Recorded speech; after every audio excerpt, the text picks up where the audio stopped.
Assalamualaikum warahmatullahi wabarakatuh. Waalaikumsalam warahmatullahi wabarakatuh. Bismillahirrahmanirrahim. Alhamdulillahi rabbil alamin. Wassalatu wassalamu ala ashrafil anbiya'i wal mursalin, imamil muttaqin, sayyidil ghurril muhajjalin, sayyidina wa maulana Muhammadin wa ala alihi wa ashabihil mujahidin at-tahirin, amma ba'du. Saudara-saudara kaum muslimin rahimakumullah. Dalam kehidupan ini, pada satu sisi memang kita harus melaksanakan berbagai kegiatan amal ibadah. Tetapi pada sisi lain, kita juga harus menjaga jangan sampai amal ibadah yang sudah kita kerjakan itu dihancurkan oleh sikap kita sendiri. Bahwa kita sudah sholat, alhamdulillah. Bahwa kita sudah zakat dan memberikan sedekah, syukur. Bahwa kita sudah melaksanakan ibadah haji, thayyib. Apakah dengan demikian amal kita sudah menjadi banyak? Nanti dulu. Jangan berbangga hati dan puas diri.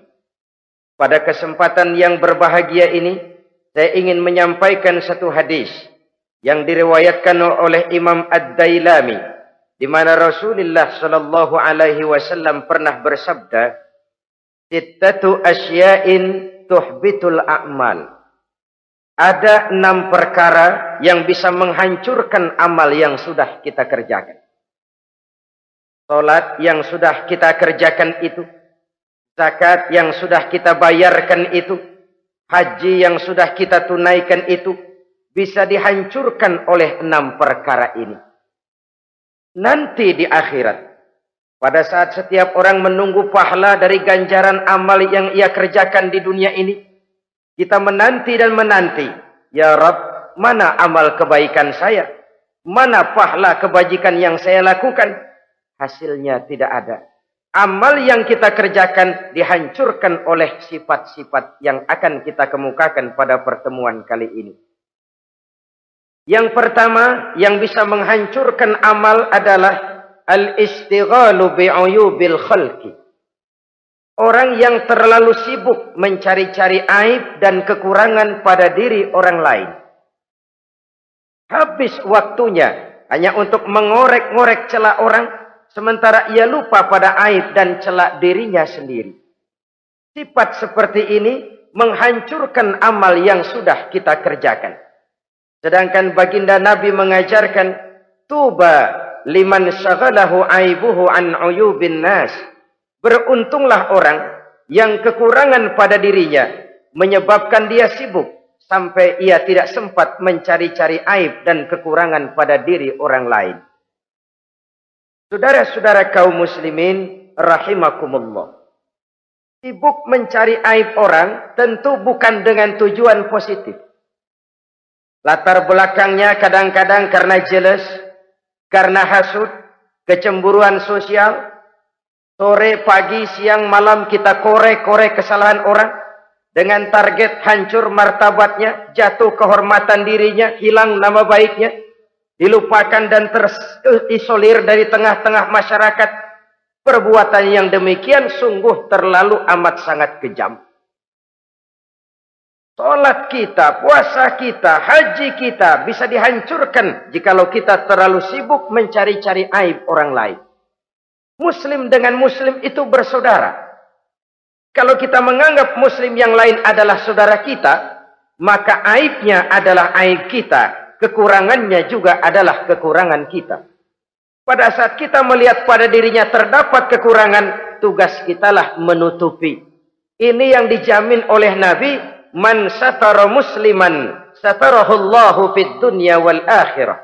Siapa yang menutupi aib dan celah orang-orang beriman, Allah akan menutupi aib dan celaknya di hari akhirat nanti. Zaman sekarang, zaman gosip. Zaman sekarang, zaman isu. Sehingga hal yang 1 meter pun dapat jadi 5 meter. Yang 5 meter dapat saja menjadi 10 meter. Kita sibuk membumbui hal-hal yang kita tidak tahu duduk perkara yang sebenarnya. Bahkan lebih celaka, kadang-kadang kita malah sok tahu. Memberikan vonis dari sudut pandang kita sendiri. Adalah tidak bijaksana jika kita mengukur baju orang lain dengan badan sendiri. Baju orang lain kita ukur pakai badan kita. Tentu saja enggak pas. Begitulah. Terlalu sibuk mencari-cari aib orang lain, menghancurkan amal ibadah yang sudah kita kerjakan. Na'udzubillah, summa na'udzubillah. Kadang-kadang hadir majelis taklim di pengajian, ngaji setengah jam, ngomongin orang 2 jam setengah. Tekor, defisit, belum bergeser dari majelis taklim. Ini kan penyakit rohani. Di mana kedudukan kita antara sesama muslim bagaikan satu tubuh. Kalau yang satu sakit, yang lain ikut merasakan sakit. Yang satu terhina, yang lain ikut merasakan terhina. Jadi pada saat kita melihat aib orang lain, kita ceritakan di mana-mana, kita bongkar di mana-mana, tentu satu hal yang jelas, kita tidak senang kepada orang itu. Kita tidak senang kepada orang itu. Dan kalau sudah tidak senang, maka fungsi persaudaraan bisa berubah menjadi permusuhan. Oleh sebab itu, kalau ada 2 orang berselisih, boleh kita bohong untuk mendamaikan 2 orang tadi. Misalnya si A sama si B berantem nih, jengkel, marah-marahan. Saudara datang ke rumah si A. A, saya dengar kamu lagi marahan sama B. Iya itu si B, kurang ajar. Bangsat, bajingan, tengik. Pokoknya kalau ketemu, awas. Ah, saya kira sih enggak begitu. Tadi saya ketemu B, dia bilang malah kangen sama sampean. Dia pengen ketemu. Ingat masa lalu zaman sebantal berdua, sebatang rokok berdua. Dia kangen pengen ketemu. Padahal si B enggak ngomong apa-apa sama saya. Saya olah sedemikian rupa sampai si A tenang. A tenang, saya datang ke rumah B. B, katanya kamu lagi marahan sama si A. Iya tuh A, unyuk monyet. Udahlah, pokoknya kalau ketemu dia saya hantam habis. Barusan saya ketemu si A, dia bilang pengen ketemu ente. Pengen ngobrol kayak dulu, mengembalikan keharmonisan yang hilang, mengembalikan kehangatan persaudaraan yang lenyap. Si A tenang, si B adem. Kenapa? Karena bohong saya. Kesana saya ademin, kesini saya ademin. Jenis bohong seperti ini berpahala. Kenapa? Tujuannya mendamaikan orang yang sedang berselisih. Tapi kan orang bermental seperti ini jarang. Yang banyak kan tukang kompor sekarang. Taruh angetin, sini angetin, murub deh. Datang sama A, lu marahan sama B. Iya, gue kesel banget sama B. Emang? Wow. Diemang-emangin. Oh, udah, pokoknya gue mah kalau jadi elo takut sama si B, gue buka celana, gue pakai rok deh. Si A panas. A panas, datang ke rumah B. Komporin lagi. Dua-duanya panas, koslet, terjadi perkelahian. Biang iblisnya tukang kompornya. Sampai untuk mendamaikan 2 orang yang berselisih, diizinkan berdusta. Kenapa? Prinsip Islam itu islah. Mencari jalan damai, bukan mengeruhkan suasana. Inilah realitas di tengah-tengah masyarakat. Enakan ngomporin daripada nyiramin. Enakan manasin daripada mendamaikan 2 orang yang sedang berselisih. Apalagi kalau kita punya kepentingan, main nimbrung aja kayak toge. Kagak ngerti urusan, nyampur aja nyampur. Toge kan begitu, toge. Ada laksa nimbrung, ada gado-gado ngikut, ada kredok masuk. Kagak ngerti juntrungan masalah, main nyampur aja nyampur. Ini kan tidak objektif namanya. Nah, mental seperti ini, wah, sholatnya khusyuk, zakat bayar, sedekah iya. Tapi kalau suka cari-cari aib orang, jembreng kesalahan orang di mana-mana, sholatnya, puasanya, hajinya bisa dihancurkan oleh mental yang seperti ini. Jangan bangga-bangga, sholat saya sudah banyak, puasa saya hebat, mantap, haji saya tiap tahun mondar-mandir ke Mekah. Tapi kalau mental seperti ini masih ada, waspadalah. Amal yang kita kerjakan bisa hancur oleh mental, sikap mental kita sendiri. Ini yang pertama. Yang bisa menghancurkan amal terlalu sibuk mencari-cari aib orang lain. Satu. Yang kedua, saudara-saudara, wa qaswatul qalbi. Orang yang hatinya keras, tidak mempan diberikan nasihat. Baik nasihat yang datang dari luar dirinya, ataupun nasihat yang datang dari dalam dirinya. Hatinya keras. Dikasih muka tembok, kulit badak, kuping kebo. Makhluk apa namanya itu? Wallahu a'lam. Rai gedek. Pantas ya kalau kita lihat sejarah, Islam itu turun di semenanjung Arabia. Sebagai tes case. Masyarakat Arab 14 abad yang lalu dikenal keras, kasar, brutal, primitif. Dari berbagai aspek kehidupan. Standar, kalau di tengah masyarakat yang begitu keras Islam berhasil, masyarakat lain lebih mudah masuk. Rasulullah diutus di Cianjur, lalu dakwahnya sukses, saya nggak kagum. Paling-paling datang Nabi ke Cianjur disambut dengan ramah. Enggak, Rasul. Ayo nama kumaha Rasul wae, ayo nama itu. Pasti aman, damai, tidak ada cerita perang. Tapi Masya Allah, turun di tengah satu struktur sosial yang keras, kasar, primitif. Menghadapi orang yang hatinya keras seperti ini. Apa prinsip kebijaksanaan yang dilaksanakan oleh Rasul dalam menerapkan syariat Islam? Pertama, at-tadrij fit tasyri'. Dalam melaksanakan syariat, prosesnya melalui tahapan. Contoh. Jahiliyah dulu itu paling senang sama mabuk. Geng. Binteler. Oh, jahiliyah itu kalau sudah mabuk nggak cuman minum, mandi pakai arak. Subhanallah. Mandi pakai arak. Menghadapi masyarakat yang seperti ini, apa strategi syariat Islam? Mula-mula ayat yang turun. Yas'alunaka 'anil khamri wal maisir qul fihima ismun kabirun wa manafi'un linnas. Mereka bertanya kepadamu hai Muhammad tentang arak. Katakan, arak itu ada manfaatnya tapi juga ada bahayanya. Bahayanya lebih besar daripada manfaatnya. Tidak diharamkan dulu, tidak. Cuman dikasih sen. Teler emang enak. Oh, melayang ke langit. Cuman ada bahayanya.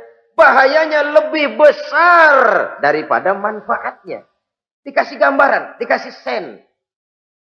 Tidak diharamkan mutlak dulu, tidak. Bertahap dikit dulu. Nih. Urusannya begini nih. Ada manfaatnya, tapi ada bahayanya. Bahayanya lebih besar daripada manfaatnya.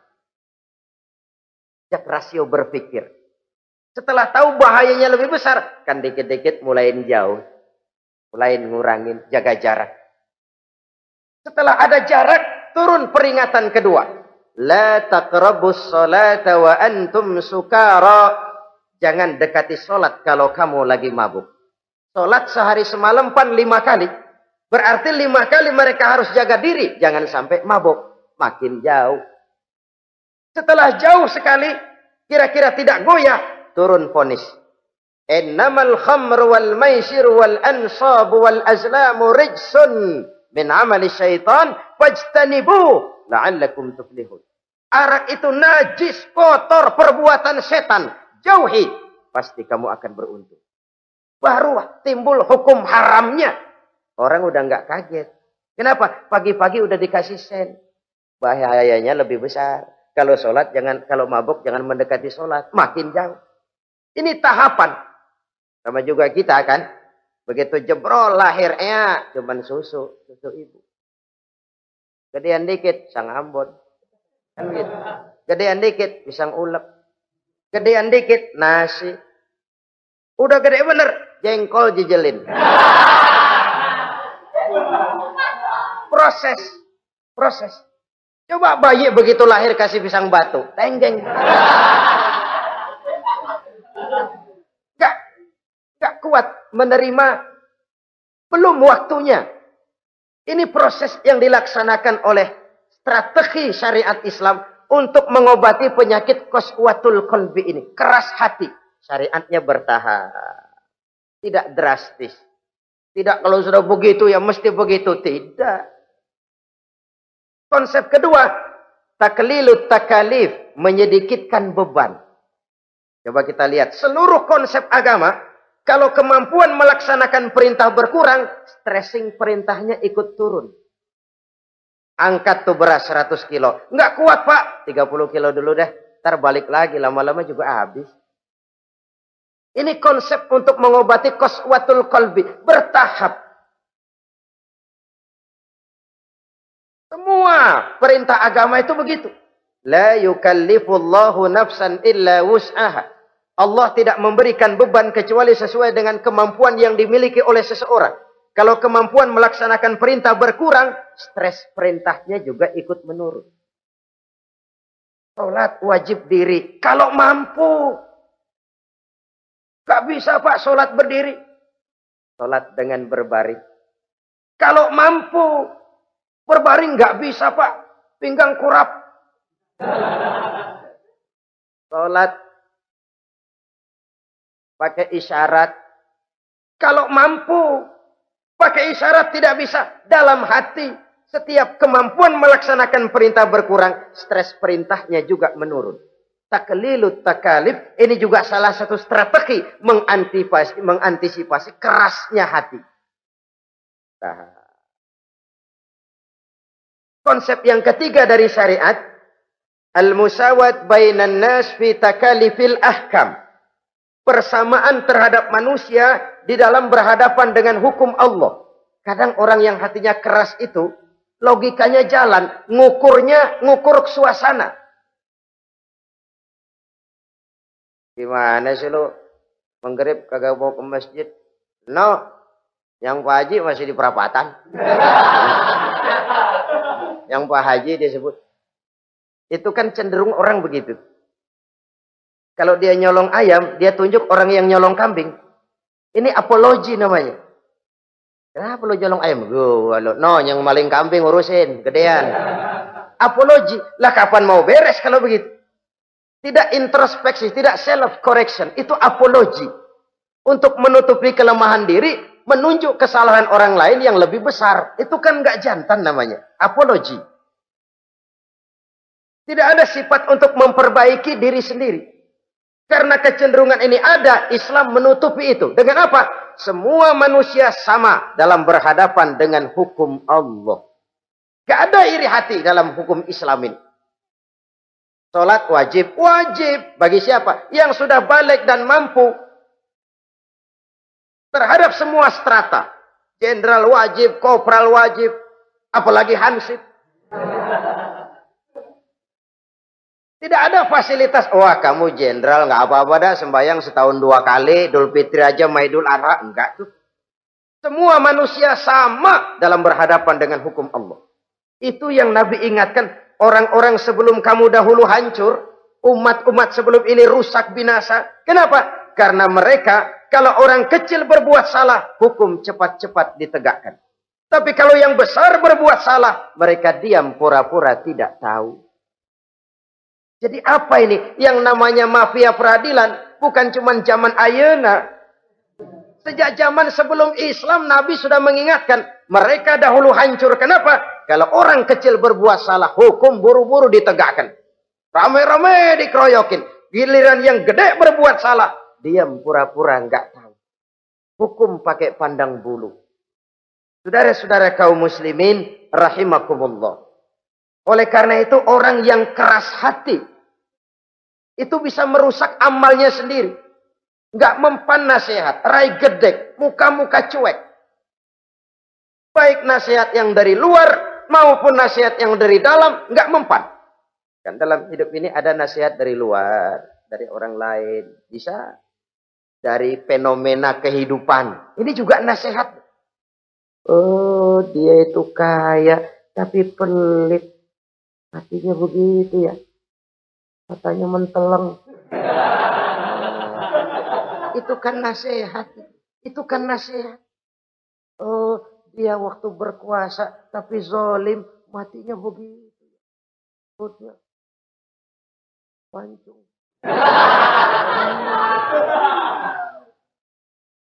Fenomena kehidupan yang kita lihat, yang kita dengar, yang kita saksikan, itu semuanya bisa nasihat. Unzuru kaifa kana akibatul mukadzibin. Lihat kehidupan ini. Dunia ini kan sebuah sekolahan besar. Semua yang kita lihat, kita saksikan, kita pelajari, bisa jadi contoh buat kita. Orang yang bijak, yang bisa mengambil hikmah dari manapun datangnya. Baik dari yang baik, maupun dari yang tidak baik. Saudara-saudara kaum muslimin, rahimakumullah. Nasihat yang datang dari luar. Dari orang atau dari fenomena kehidupan. Atau nasihat yang tumbuh dari dalam diri sendiri. Perubahan organisme tubuh. Itu kan nasihat. Ya Allah. Sekarang cantik jelita. Iya, sedang sweet 17-an. Rambutnya hitam, ikal berderai. Iya, semua memuji. Alisnya katanya laksana semut beriring. Dagunya bak pauh dilayang. Kalau dia senyum, semua orang terpesona. Sekarang 50 tahun yang akan datang, coba senyum, kabur orang. Fenomena kehidupan. Apa yang tidak berakhir? Kenapa harus keras hati? Kita kata kita berkuasa, berapa hari kita punya jabatan?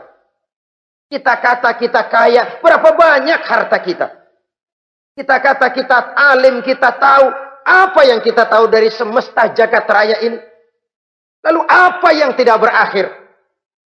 Korun yang katanya kaya, mati itu. Fir'aun yang katanya gagah, mati. Napoleon Bonaparte, the Lion of Europe, singa daratan Eropa, mati. Saking matinya, mati.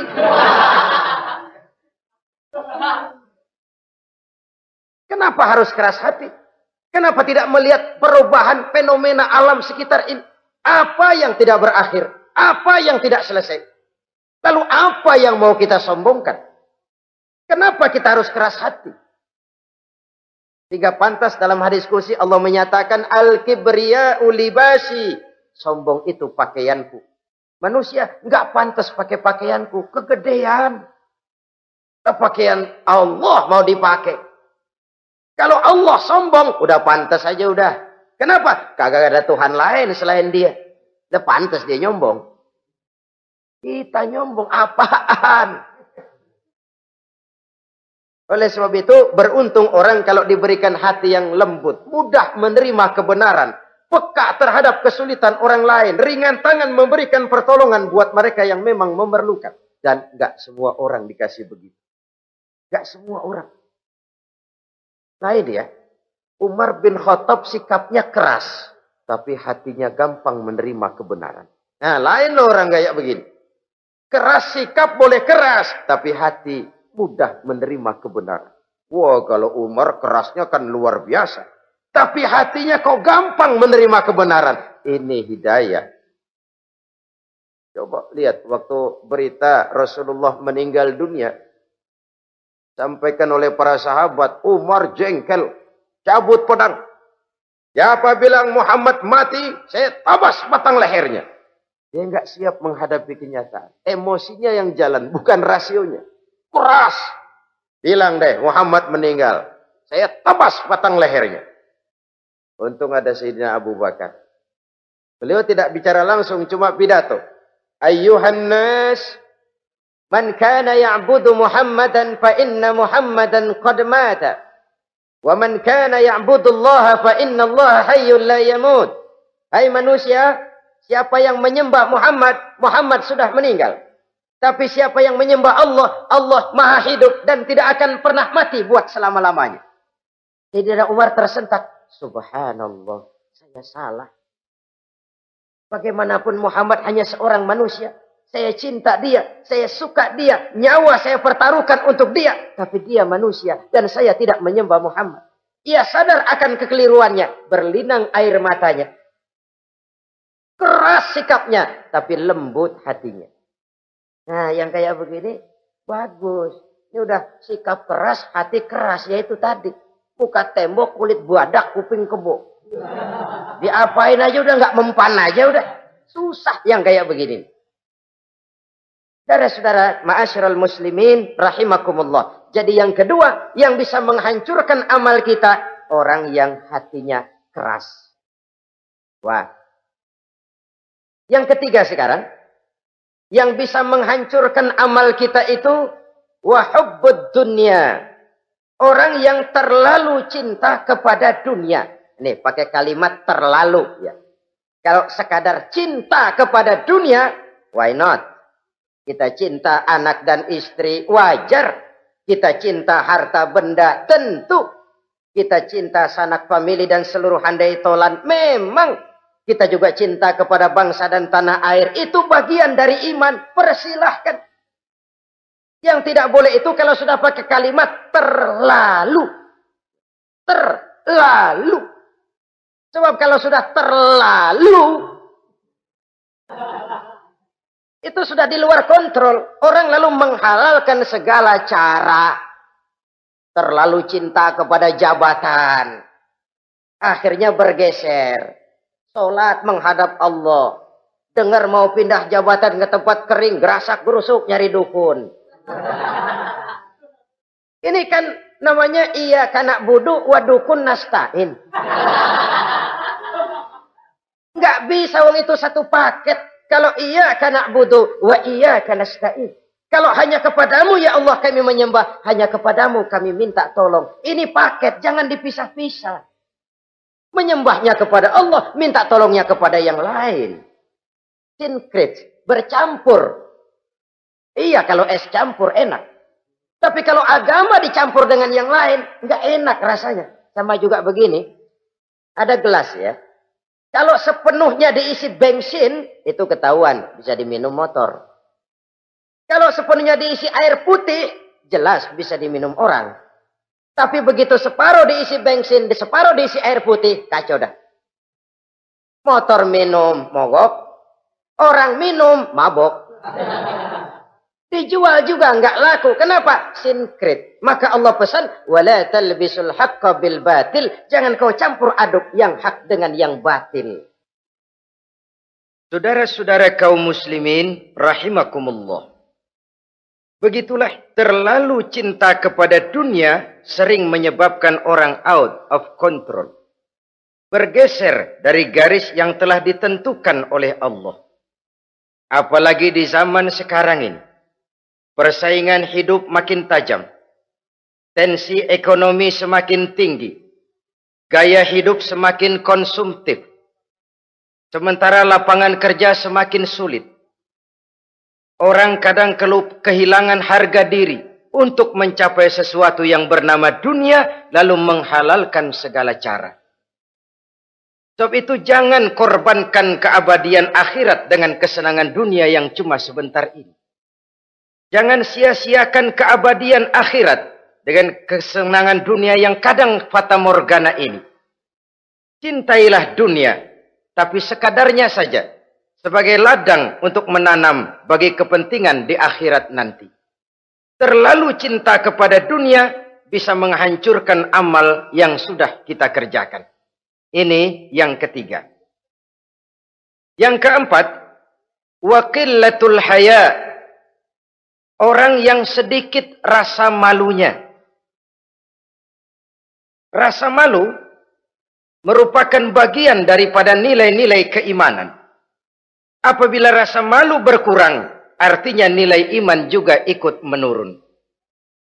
Kita melihat sekarang ini banyak orang pakai pepatah Arab dalam hidup ini. Bul ala zamzam fatu'raf, kata orang Arab. Kalau kepengen terkenal, kencingi sumur Zamzam. Itu bakal ngetop ke seluruh dunia. Sumur Zamzam dikencingin. Itu akan terkenal ke seluruh dunia. Terkenal apanya? Terkenal gilanya. Jadi apa maksud pepatah ini? Kalau pengen cepat terkenal, bikin yang aneh-aneh. Yang orang lain nggak kerjain, kerjain. Yang orang lain nggak pakai, pakai. Nanti kan aneh, dilihat orang. Kalau dilihat orang kan cepat ngetop. Pantas apa tidak nomor 18. Yang penting terkenal aja dulu dah. Artinya apa? Rasa malu dikuburin. Rasa malu disingkirin. Kalau sudah sedikit rasa malu, tidak terhalang melakukan perbuatan-perbuatan yang negatif. Satu contoh. Tujuan utama diperintahkan berpakaian itu kan menutup aurat. Tapi Rasul pernah mengatakan, satu saat nanti akan muncul perempuan, nisa'un, kasiyat, ariyat, ma'ilat, mumilat, ru'usuhunna ka'asnimatil bukhtil ma'ilat. Kepalanya ditata begitu rupa persis kayak punggung onta. Itu rambut lagu apa tahu deh. Ini kan fenomena berpakaian tapi telanjang. Kenapa? Yang dikejar mode, yang dikejar merek. Kiblatnya Paris, London, Roma. Imamnya siapa? Pierre Cardin, Christian Dior, Escada, Etienne Egner. Merek yang dikejar, mode yang dikejar, aurat pontang-panting.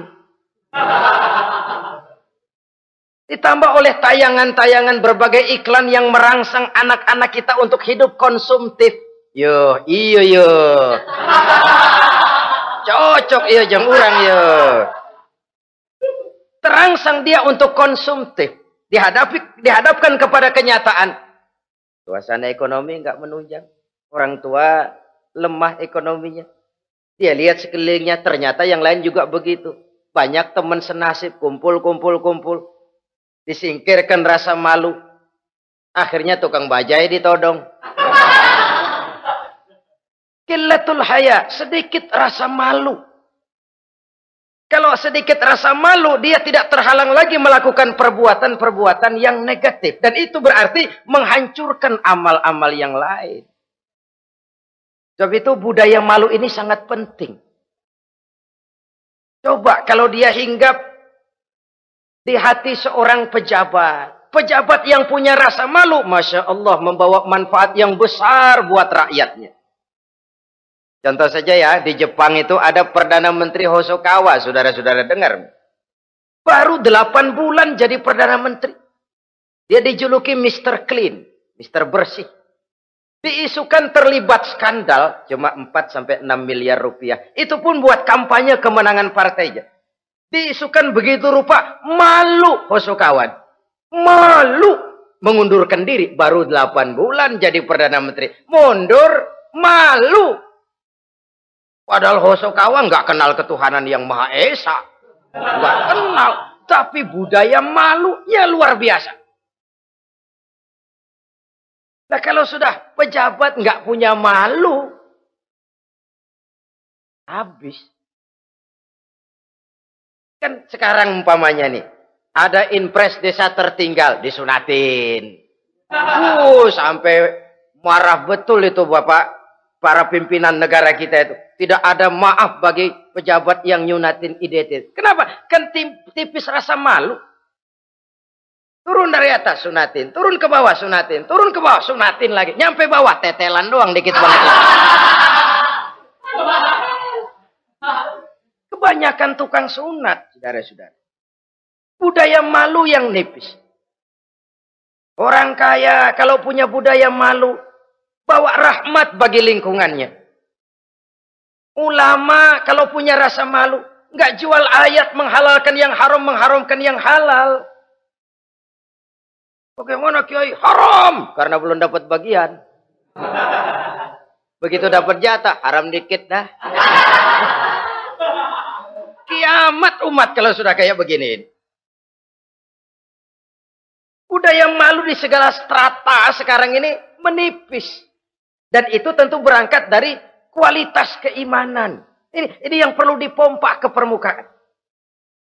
Dan Dilematis memang sering terjadi. Satu contoh, pada satu sisi kita menggalakkan proyek pariwisata. It's okay, kita perlu devisa. Tapi pada sisi lain kita harus menjaga nilai-nilai luhur dari budaya bangsa kita. Jangan sampai kemasukan wisata mancanegara, lalu budaya mereka yang tidak sesuai juga ikut kita serap. Bule masuk ke Indonesia, pakaian seenaknya, dia mau udah pantas aja udah. Perempuan ayab-ayaban ke pasar pakai kutang doang, bule pantas aja. Bocah kita ayab-ayaban ke pasar pakai kaos kutang, perempuan mana panok melulu.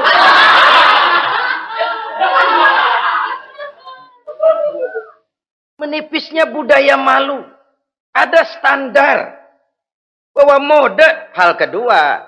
Merek apalagi. Yang pertama itu menutup aurat. Dari sisi berpakaian saja. Kalau anak-anak kita diracuni oleh yang namanya mode, diracuni oleh yang namanya merek, dia akan terbuai hidup dalam alam kepalsuan. Sekarang ini hidung pesek bisa dibikin mancung. Kulit keriput jadi kenceng. Operasi plastik. Pada sisi lain pengaruh duit juga luar biasa. Ya aki-aki keriput kalau habis gusuran kenceng lagi. Pasaran keras lagi. Oleh sebab itu budaya malu ini perlu kita kembangkan. Supaya di semua strata sosial memiliki budaya yang namanya malu. Sederhana memang, tapi tidak semudah mengucapkannya. Sampai-sampai dijadikan taruhan al-haya'u minal iman. Rasa malu itu bagian daripada iman. Dan malu yang tertinggi, kalau sudah punya malu kepada Allah, itu puncak. Puncaknya di situ. Kalau cuma malu sama mertua, ngaling aja dikit, dia kagak tahu deh. Kalau cuma malu kepada petugas keamanan, terlalu banyak tempat yang mereka nggak lihat. Tapi kalau sudah budaya malu kepada Allah, tidak sejengkal tanah pun terhalang dari pengetahuan Allah. Ini nantinya juga punya pengaruh sosial. Sosial kontrol sekarang juga sudah renggang. Dulu kalau ada hal yang dianggap aib, satu kampung tahu. Malunya selebar awak. Sekarang budaya hidup sudah individualis. Tetangga mau apa kayak cuek aja udah. Akhirnya orang anteng. Lah nggak apa-apa ini dah tenang aja dah besok begitu aja lagi. Sosial kontrol juga sudah agak renggang sekarang ini. Kalau dulu orang punya rasa sosial kontrol yang begitu dekat. Oleh sebab itu, budaya malu merupakan bagian daripada iman. Orang yang sedikit rasa malunya bisa lepas kontrol. Kalau dia sudah lepas kontrol, dia bisa melakukan hal-hal yang merusak amal perbuatannya sendiri. Oleh karena itu, pada pertemuan kali ini, saya juga mengajak, mari kita tumbuh kembangkan budaya malu ini. Saudara-saudara kaum muslimin, rahimakumullah. Yang kelima, yang bisa menghancurkan amal kita, watulul amal. Orang yang terlalu panjang angan-angannya. Hidup dalam bayangan. Kakinya tercabut dari alam realitas. Mengharap burung terbang tinggi, tapi punai di tangan cepat-cepat dilepas. Akhirnya burung di tangan terlepas, punai juga tidak datang. Terlalu panjang angan-angan. Hidup cuma nunggu keajaiban. Yang diwiridin jikalau. Orang sudah kemana-mana dia masih anteng. Jikalau andai kata umpama misalnya. Islam bukan agama orang pemalas yang selesai sholat lalu berpangku tangan. Ada orang yang cuma sujud saja rezekinya mengalir. Ada. Ada orang yang cuma munajat di keheningan malam. Rezekinya mengucur. Ada. Tapi kan bukan kelas kita. Itu kelas antara dia dengan Allah tidak ada jarak lagi. Orang-orang yang batinnya bersih. Doanya didengar. Permohonannya dikabulkan. Permintaannya cash. Kalau kita bisa bayang cuma nadah doang. Nggak mau usaha. Paling banter orang undang tahlil kita. Sebesek campur geretan. Udah. Kita ini tahap yang bekerja, berusaha, berdoa, tawakal. Pernah dalam satu sholat Jumat Rasulullah di masjid ada seorang sahabat Badui Datang dari pedalaman mau sholat Jumat. Turun dari onta cepat-cepat masuk ke masjid. Ditegur oleh Rasul. Ontamu sudah kamu ikat? Belum ya Rasul. Kenapa? Saya tawakal kepada Allah. Marah Rasul. Keluar. Ikat ontamu. Masuk lagi ke masjid. Baru tawakal. Sederhana sekali. Tapi inilah gambaran kehidupan. Ikat ontamu baik-baik. Baru tawakal. Kalau nggak diikat.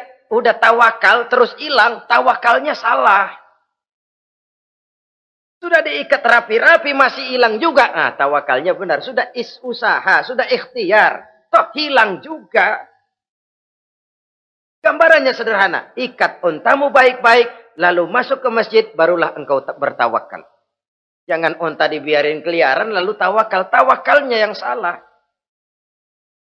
Saudara-saudara kaum muslimin rahimakumullah.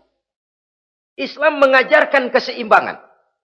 Kita wajib berusaha. Tapi tidak wajib untuk berhasil. Hasil itu hak prerogatifnya Allah. Berusahalah sebagaimana harusnya di satu sisi. Tapi minta tolonglah kepada Allah di sisi lain. Ada keseimbangan. Orang yang terlalu panjang angan-angannya biasanya malas bekerja. Terangsang ngejar kerjaan yang gede, yang kecil kagak dikerjain. Akhirnya yang kecil lewat, yang gede kagak datang.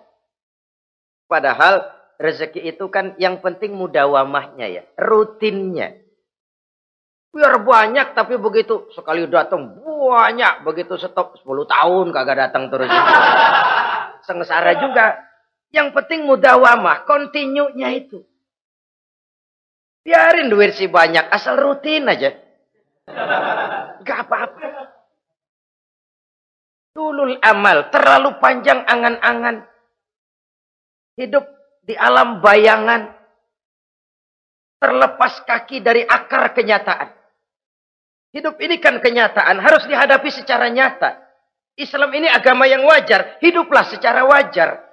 Jangan melakukan sesuatu yang memang bukan makom kita di situ. Artinya apa? Kalau memang kita cangkir, lalu minta air seember, kan lebihnya mubazir. Cangkir, minta air diisiin seember. Buat apa lebihnya? Bukan makom kita. Jangan tercabut dari akar kenyataan. Siapa sih kita ini? Jangan ibadah baru ala kadarnya, sikap udah kayak wali. Iyalah kalau wali cuma sujud, permohonannya makbul. Kenapa? Dia dengan Allah itu nggak ada jarak. Kita, lapisan dosa kita yang bikin jarak.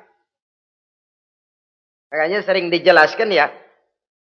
Kalau ada hadis, siapa yang baca Bismillahirrahmanirrahim, dia lewat di atas air, beku itu air, dia bisa jalan di atas air. Bismillah saja bisa jalan di air.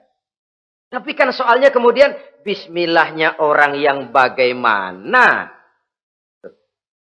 Model kita, maaf lah, 1000 kali baca Bismillah, lewat di empang, tenggelam kita. Bukan Bismillahnya yang lain. Yang baca mentalnya, pribadinya yang lain. Makom kita belum di situ. Kalau memang makom kita masih harus berusaha, berusaha. Bahwa nanti Allah berikan rizki lewat jalan yang tidak kita sangka-sangka. Itu sih urusan Allah. Itu sih haknya Allah. Tapi urusan kita harus berusaha sebagaimana harusnya kita berusaha. Ya, emang jodoh dari Tuhan, apanya pakai nyari. Nanti juga aja datang. Datang cuma nenek-nenek kali.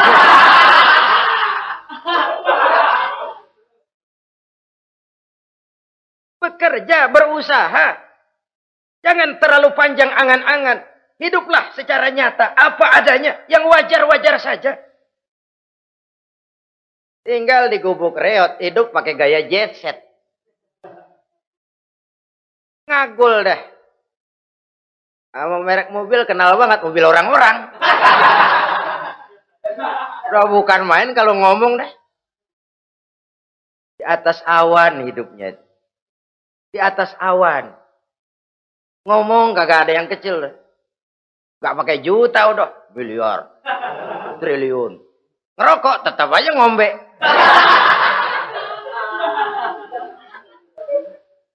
Silahkan mengharap burung terbang tinggi. Tapi punai di tangan jangan dilepas. Realitas apa?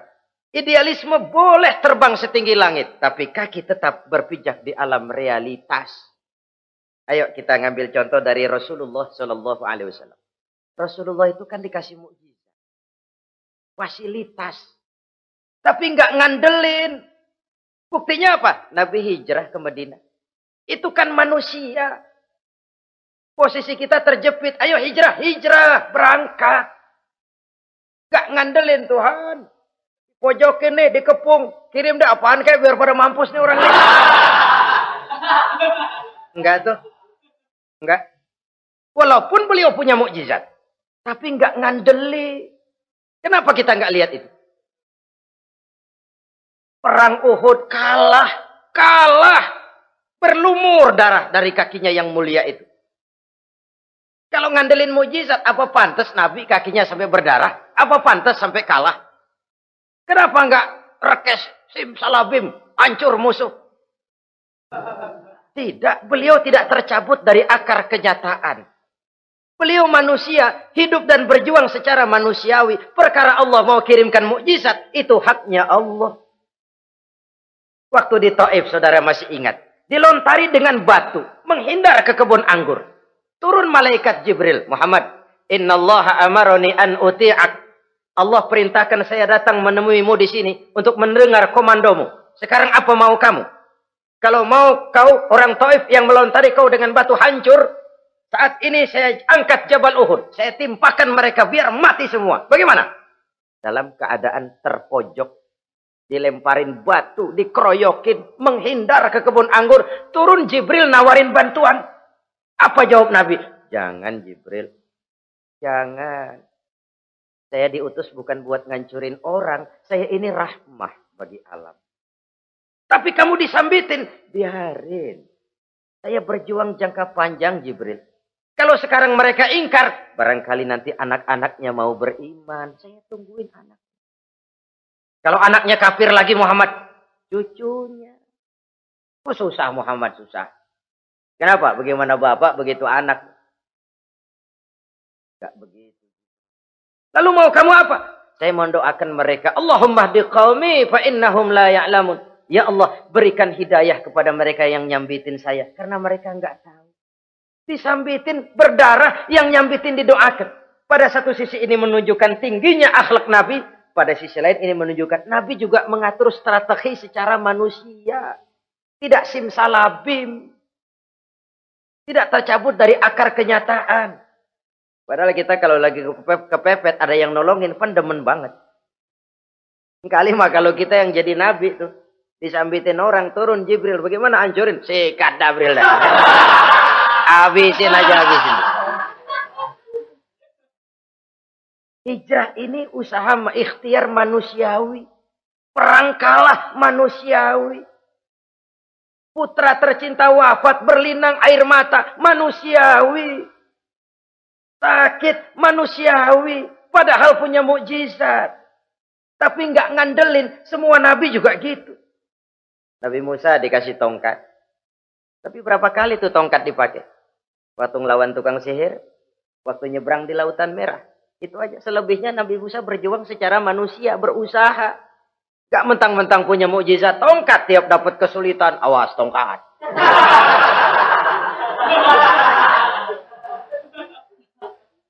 Utuh manusiawi. Ini Rasul.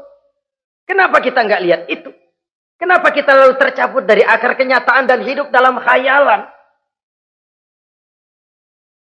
Sampai di satu anekdot yang menyentuh. Sekarang ini akibat tayangan-tayangan televisi begitu rupa. Ada seorang bapak ditanya sama anaknya. Pak, Tuhan sama Batman kuatan mana sih? Logikanya sudah dipenuhi oleh gambaran Batman. Bahwa Batman itu kuat, gagah, menolong yang lemah. Timbul logika. Kuatan mana sama Tuhan katanya. Pengaruh yang dia lihat itu membentuk opini. Sama juga sekarang coba lihat ibu-ibu. Kalau udah Cassandra, itu masakan ditinggal tuh angus di dapur. Hangit tuh tempe. Saudara-saudara kaum muslimin, rahimakumullah. Begitulah yang kelima, yang bisa menghancurkan amal kalau orang terlalu panjang angan-angan. Hiduplah secara wajar karena Islam memang agama yang wajar. Jangan melakukan sesuatu yang memang bukan makom kita di situ. Jangan melakukan sesuatu yang memang bukan posisi kita di situ. Kullun ya'mal ala syakilatih. Jangan minta ayam menggonggong. Jangan minta kambing mengeong. Bukan bagiannya. Bukan bidangnya. Sama juga orang ngomong, apaan mubalik kerjanya ngomong doang. Sekarang kan zaman pembangunan. Mana ada mubalik ngurus irigasi. Nah, kalau mubalik ngurus irigasi, apa lurah mau ngajar fikih? Jangan tercabut dari akar kenyataan. Toh prinsip modern saja mengajarkan the right man on the right job. The right man on the right place. Orang harus ditempatkan sesuai dengan bidangnya. Jangan tercabut dari akar kenyataan. Inilah kita dan inilah yang harus kita lakukan. Hidup ini kenyataan. Hadapilah secara nyata. Perkara Allah mau membuat yang lain, itu hak prerogatif Allah. Bukan urusan kita. Yang terakhir saudara, yang keenam yang bisa menghancurkan amal kita. Wa zalimun la yantahi. Perbuatan zalim yang tidak sanggup dihentikan. Zalim kepada Allah. Zalim kepada makhluk. Atau zalim kepada diri sendiri. Ada orang zalim kepada Allah. Begini banyak nikmat yang diberikan Allah. Nggak sanggup dah kita ngitungnya. Dari bangun tidur sampai tidur lagi nikmat nggak pernah berhenti itu. Bahkan kita tidur sendiri. Sadar nggak kita waktu tidur nggak berdaya? Coba ketika kita ngorok pulas, andai kata kecoa 16 masuk ke kuping kita. Siapa yang mau jagain? Siapa yang mau jagain? Nikmat. Belum pernah nikmat Allah berhenti. Begini banyak nikmat yang diberikan. Dan Allah cuma minta satu. Syukuri nikmat itu. Kalau kamu syukuri, aku tambah. Kalau kamu ingkar, asal tahu saja azabku itu pedih, kata Allah. Orang yang zalim kepada Allah. Orang yang tiap hari memakan nikmat Allah. Tapi enggak pernah mensyukurinya. Akaltum ni'mata rabbikum walam tashkurulah. Kamu makan nikmat Tuhanmu. Tapi enggak pernah kamu bersyukur kepadanya. Itu zalim kepada Allah. Pak, dalam hidup ini kan kita dikasih waktu 24 jam sehari semalam. Sehari semalam, 24 jam. 24 jam itu Allah kan nggak minta semua. 5 waktu saja kau lapor kepadaku. Sholat. Sholat kalau bagus, 10 menit kan. Taruh dah tuh, sholat bagus. Kilat, 5 menit dah. Kilat khusus 2 menit. Cepet dia nggak pakai perangko. Taruhlah yang menengah kita ambil 5 menit. Kalau 5 waktu, 5 kali 25, 5 kali 5 berarti 25 menit untuk lapor. Hei manusia, aku kasih kau hidup 24 jam. 25 menit kau lapor. Banyak yang berat. Padahal sisanya masih 23 jam 35 menit. Buah gambaran zalim kepada Allah. Padahal zalim kepada Allah yang rugi bukan Allah. Se-ASEAN tidak ada yang sujud. Apa Allah tekor? Apa Allah lalu berhenti jadi Tuhan? Apa Allah lalu jadi lemah? Tidak. Zalim kepada Allah artinya juga zalim kepada diri sendiri. Lalu zalim kepada sesama makhluk. Kadang tidak kita sengaja. Karena itu dalam Islam tidak ada kebebasan mandiri. Ya contohnya ya. Kita beli radio. Kita setel di rumah kita sekeras-kerasnya. Terus dalam hati nih. Radio gue. Beli gue. Pakai duit gue. Gue setel di rumah gue. Sekeras-kerasnya. Urusan apa sama orang? Kata kita. Tetangga kita kan boleh juga ngomong begitu. Mata gue. Yang ngantuk gue. Gue tidur di kamar gue. Ngapa suara radio lu masuk kemari? Ini kebebasan saya nyetel radio. Dibatasi oleh kebebasan tetangga saya yang mau tidur. Kalau saya perturutkan nafsu saya sudah zalim kepada dia. Zalim kepada orang lain. Dan yang banyak tidak kita sadari, zalim kepada diri sendiri. Membiarkan diri hanyut dalam munkarat dan tanpa ada usaha untuk menghentikannya. Tidak ada orang yang bisa mencelakakan diri kita terus-menerus kalau bukan diri kita sendiri. Tidak ada yang bisa menyelamatkan diri kita kalau bukan kemauan kita yang tinggi untuk menyelamatkannya. Allah sudah ciptakan kita dalam bentuk yang paling mulia. Fi ahsani taqwim. Dari sekian banyak makhluk yang diciptakan Allah, tidak ada yang sekomplit, seindah, secantik manusia. Ini harus dijaga. Jangan posisi yang sudah tinggi ini kita rendahkan sendiri. Fi ahsani taqwim posisi kita. Tapi kita rendahkan, kita kembali asfala safilin. Posisi yang paling rendah, kita zalimi diri kita sendiri. Karena itu, zalim kepada Allah, zalim kepada orang lain, zalim kepada diri sendiri, akarnya sama, mendatangkan kerugian. Dan bisa merusak amal yang sudah kita kerjakan. Oleh karena itu, mari sama-sama kita berusaha. Pada satu sisi kita melaksanakan amal ibadah sebagaimana yang seharusnya, tapi pada sisi lain kita menjaga nilai-nilai ibadah. Jangan sampai hancur oleh perbuatan kita sendiri. Sekianlah jumpa kita kali ini. Insya Allah kita lanjutkan di lain kesempatan. Terima kasih atas segala perhatian. Mohon maaf atas segala kekurangan. Usikum wa nafsi bitaqwallah. Wassalamualaikum warahmatullahi wabarakatuh.